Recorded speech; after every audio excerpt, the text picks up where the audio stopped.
Hi all, welcome back. അപ്പോൾ ഇന്നത്തെ നമ്മുടെ റെസിപ്പി നല്ലൊരു അടിപൊളി ഡ്രിങ്കിൻ്റെ റെസിപ്പിയാണ്. അപ്പോൾ ചൂടുള്ള സമയത്തൊക്കെ ശരീരം തണുപ്പിക്കാനും ദാഹവും വിശപ്പൊക്കെ അകറ്റാൻ പറ്റിയിട്ടുള്ള നല്ല ഹെൽത്തി ആയിട്ടുള്ള ഒരു ഡ്രിങ്കാണ് കേട്ടോ ഇത്. അപ്പോൾ ഇഫ്താറിൻ്റെ സമയത്തൊക്കെ ഉണ്ടാക്കാൻ പറ്റിയിട്ടുള്ള ഡ്രിങ്കാണ്.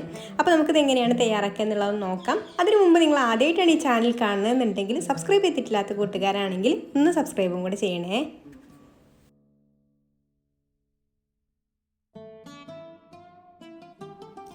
അപ്പോൾ അതാ ഞാനിവിടെ വെള്ളം തിളപ്പിക്കാനായിട്ട് വെച്ചിട്ടുണ്ട് കേട്ടോ. 2 കപ്പ് വെള്ളമാണ് ഈ സോസ് പാനിൽ വെച്ചിട്ടുള്ളത്. അതുകൊണ്ട് തിളച്ച് വന്നിട്ടുണ്ട്. ഇനി നമുക്കിതിലേക്കൊരു 2 പിടി റാഗി സേമിയ ഇട്ട് കൊടുത്തിട്ട് ഒന്ന് വേവിച്ചെടുക്കണം. അപ്പോൾ നമ്മൾ സാധാരണ സേമിയത്തിൻ്റെ അത്ര കൊഴുപ്പുണ്ടാവില്ല കേട്ടോ ഈ ഒരു റാഗി സേമിയക്ക്. അപ്പോൾ കുറച്ച് കൂടുതൽ എടുത്താലും കുഴപ്പമൊന്നുമില്ല. അപ്പോൾ ഞാനിവിടെ 2 പിടിയാണ് കേട്ടോ എടുത്തിട്ടുള്ളത്. 1/2 ലിറ്റർ പാൽ വെച്ചിട്ടാണ് നമ്മൾ ഈ ഒരു ഡ്രിങ്ക് തയ്യാറാക്കുന്നത്. അപ്പോൾ ഇതിലേക്ക് ഈ ഒരു 2 പിടി സേമിയ തന്നെ മതി. കൂടുതലൊക്കെ ഉണ്ടാക്കുകയാണെന്നുണ്ടെങ്കിൽ കൂടുതൽ എടുക്കാം.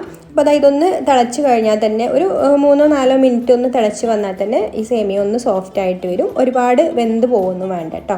അപ്പോൾ ആ സേമിയ ഇപ്പോൾ നന്നായിട്ടൊന്ന് തിളച്ച് വന്നിട്ടുണ്ട്. ഇപ്പോൾ അതാ കണ്ടല്ലോ, ഈ ഒരു സേമിയൊക്കെ ഒന്ന് വെന്ത് നല്ല സോഫ്റ്റ് ആയിട്ട് വന്നിട്ടുണ്ട്. ഇത്രയും മതി കേട്ടോ. ഇനി നമുക്ക് ഫ്ലെയിം ഓഫ് ആക്കിയിട്ട് ഇതൊന്ന് ഡ്രെയിൻ ചെയ്യാം. അപ്പോൾ അതാ നമ്മുടെ സേമിയ ഞാനിവിടെ വെള്ളമൊക്കെ കളഞ്ഞതാ ഊറ്റി വെച്ചിട്ടുണ്ട്. ഇനി ഇതൊന്ന് ചൂടാറിയിട്ട് വരട്ടെ കേട്ടോ. അപ്പോൾ പെട്ടെന്ന് ചൂടാറണമെന്നുണ്ടെങ്കിൽ ഫാനിൻ്റെ താഴേക്കൊന്ന് കൊണ്ടുപോയി വെക്കാം. എന്നിട്ട് നമുക്ക് ബാക്കിയുള്ള കാര്യങ്ങളും കൂടെ റെഡിയാക്കി എടുക്കാം. അപ്പോൾ ഞാനിതാ ഇവിടെ ഒരു 4 ചെറുപഴമാണ് കേട്ടോ എടുത്തിട്ടുള്ളത്. 1/2 ലിറ്റർ പാലിലേക്ക് ഒരു 4 ചെറുപഴം മതി. കുറച്ച് കൂടുതൽ വലിയ പഴമാണെന്നുണ്ടെങ്കിൽ 3 എണ്ണമൊക്കെ മതി കേട്ടോ. ഇതിപ്പോൾ നമ്മുടെ വീട്ടിലുണ്ടായിട്ടുള്ള നാടൻ പഴമായതുകൊണ്ട് വളരെ ചെറുതാണ്. അപ്പോൾ അത് 4 പഴം ഞാൻ മിക്സിയുടെ ജാറിൽ ഇട്ട് കൊടുത്തിട്ടുണ്ട്, മുറിച്ചിട്ട് ഇട്ട് കൊടുത്തിട്ടുണ്ട്. പിന്നെ ഇതിലേക്ക് നമുക്ക് പഞ്ചസാരയും കൂടെ ചേർത്ത് കൊടുക്കാം. അതിന് ആവശ്യമായിട്ടുള്ള പഞ്ചസാര ചേർത്ത് കൊടുക്കാം. അതുപോലെ തന്നെ നല്ല തണുപ്പിച്ചിട്ടുള്ള പാലും കൂടെ ഒഴിച്ചു കൊടുത്തിട്ട് ഇതൊന്ന് ആദ്യം നന്നായിട്ട് അടിച്ചെടുക്കാം. അപ്പോൾ 1/2 ലിറ്റർ പാലിൽ കുറച്ച് ഞാനിപ്പോൾ ഇവിടെ ഒഴിച്ചു കൊടുത്തിട്ടുണ്ട് കേട്ടോ, ഇത് അടിച്ചെടുക്കാൻ വേണ്ടിയിട്ട്. ഇനി ഇത് നന്നായിട്ടൊന്ന് അടിച്ചെടുത്തതിന് ശേഷം നമുക്കിത് ബാക്കിയുള്ള ആ ഒരു പാലിലേക്ക് ഒഴിച്ചു കൊടുക്കാം. എന്നിട്ട് നമുക്കിതിലേക്ക് നന്നായിട്ട് ചൂടാറിയിട്ടുള്ള നമ്മൾ വേവിച്ചെടുത്തിട്ടുള്ള റാഗി സേമിയ ഉണ്ടല്ലോ അതും കൂടെ ഇട്ട് കൊടുക്കാം. അപ്പോൾ ഈ ഒരു സേമിയയ്ക്ക് അധികം പശ ഇല്ലാത്തത് കൊണ്ട് തന്നെ തമ്മിൽ ഇങ്ങനെ ഒട്ടിപ്പിടിക്കൊന്നുമില്ല കേട്ടോ. നമ്മൾ സാധാരണ സേമിയൊക്കെ ആണെന്നുണ്ടെങ്കിൽ ഒരു പശ ഉണ്ടായത് കാരണം തമ്മിൽ ഇങ്ങനെ ഒട്ടിപ്പിടിക്കും നമ്മളിങ്ങനെ ഊറ്റി വെച്ചാലും. ഇതിന് അങ്ങനത്തെ പ്രശ്നമൊന്നും വരുന്നില്ല കേട്ടോ. അതുപോലെ തന്നെ വെള്ളമാണെന്നുണ്ടെങ്കിലും വെള്ളത്തിലിട്ടാലും അങ്ങനെ ഒരുപാട് കൊഴുപ്പായിട്ടൊന്നും വെള്ളം ഉണ്ടാവില്ല.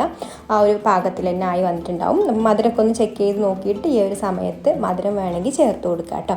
പിന്നെ നമ്മൾ സാധാരണ എല്ലാ വെള്ളത്തിലും ഞാൻ ചേർക്കുന്നത് തന്നെയാണ് കേട്ടോ, എല്ലാവരും ചേർക്കുന്നത് തന്നെയാണ് നമ്മുടെ ബ്ലാക്ക് കസ്കസ് കുതിർത്തത്. അതും കൂടെ ഇതിലേക്ക് ചേർത്ത് കൊടുക്കുന്നുണ്ട്. അത് ഒരുപാട് വേണ്ട കേട്ടോ, അത് ഇത്രയും തന്നെ ഉള്ളൂ.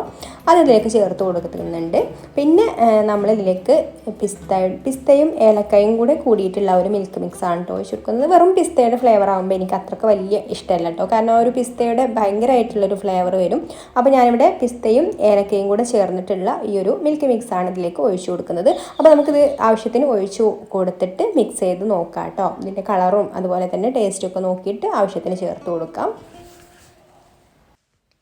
അപ്പോൾ അതാ ഇത്രയേ ഉള്ളൂ കേട്ടോ, നമ്മുടെ ഡ്രിങ്ക് ഇവിടെ റെഡി ആയിട്ടുണ്ട്. നല്ല അടിപൊളി ടേസ്റ്റിലുള്ള ഒരു ഡ്രിങ്കാണ് കേട്ടോ. അതുപോലെ തന്നെ റാഗി സേമിയൊക്കെ ആയതുകൊണ്ട് തന്നെ നല്ല ഹെൽത്തിയും കൂടിയാണ്.